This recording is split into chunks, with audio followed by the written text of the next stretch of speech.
What was the thorn in the Apostle Paul's flesh?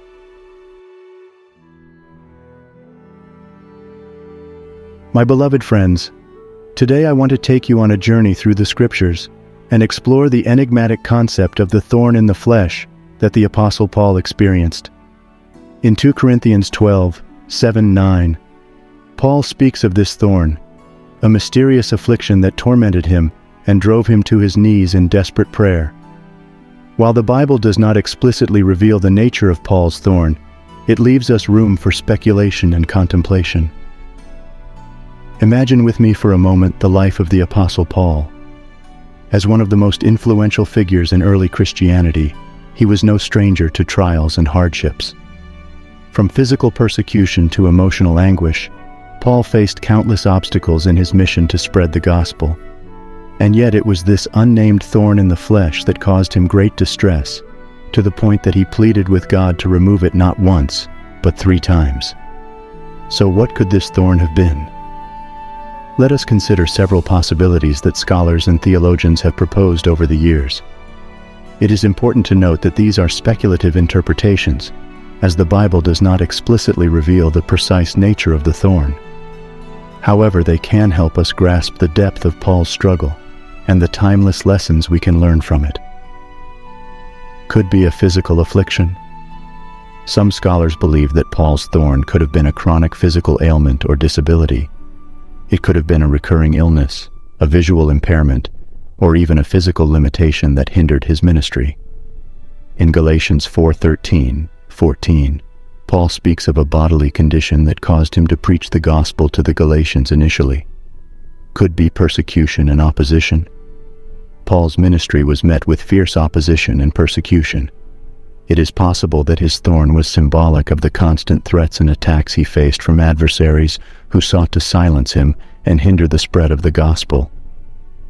In 2 Corinthians 11:24-27, Paul describes the numerous hardships he endured for the sake of Christ. Could be a spiritual warfare. The thorn in Paul's flesh might also refer to the intense spiritual battles he faced. It could represent the ongoing temptations, struggles, and spiritual attacks that challenged his faith and perseverance. In Ephesians 6:12, Paul reminds us that our battle is not against flesh and blood, but against spiritual forces of evil. Could be the thorn in Paul's flesh a personal weakness or sin. Another perspective suggests that the thorn in Paul's flesh was a constant reminder of his own weaknesses and failures. It could have been a humbling reminder that even the great apostle had his own shortcomings and needed to rely fully on God's grace. In Romans 7:15-25, Paul candidly shares his inner struggles with sin.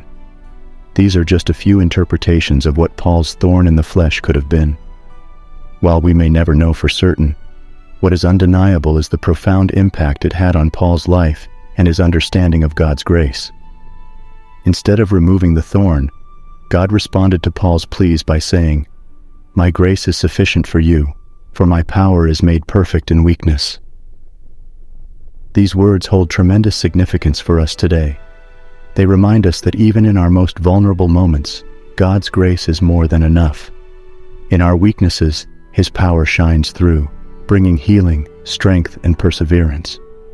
When we face trials and hardships, when we encounter our own thorns in the flesh, we can find solace in knowing that God's grace will sustain us. My beloved friends, let us take comfort in Paul's example. Let us embrace our own thorns, whatever they may be, and allow them to draw us closer to God. In our weaknesses, let us experience the transforming power of His grace. May we be encouraged to persevere, knowing that God's strength is made perfect in our weakness. As we navigate the challenges of life, may we remember 2 Corinthians 12:9 and hold fast to the assurance that His grace is sufficient for us. In our struggles, may we find hope, courage, and the unwavering faith to press on. Let us trust in His provision, His guidance, and His unwavering love. My dear friends, may you be filled with a renewed sense of hope and strength as you face your own thorns in the flesh. May you experience the overwhelming grace of God, transforming your weaknesses into opportunities for His power to be manifested in your life. and may you walk in the assurance that His grace is indeed sufficient for you. It's my humble prayer. May God be with you till we meet again. I'll see you next time. Thanks for watching. Please consider subscribing and sharing with your loved ones.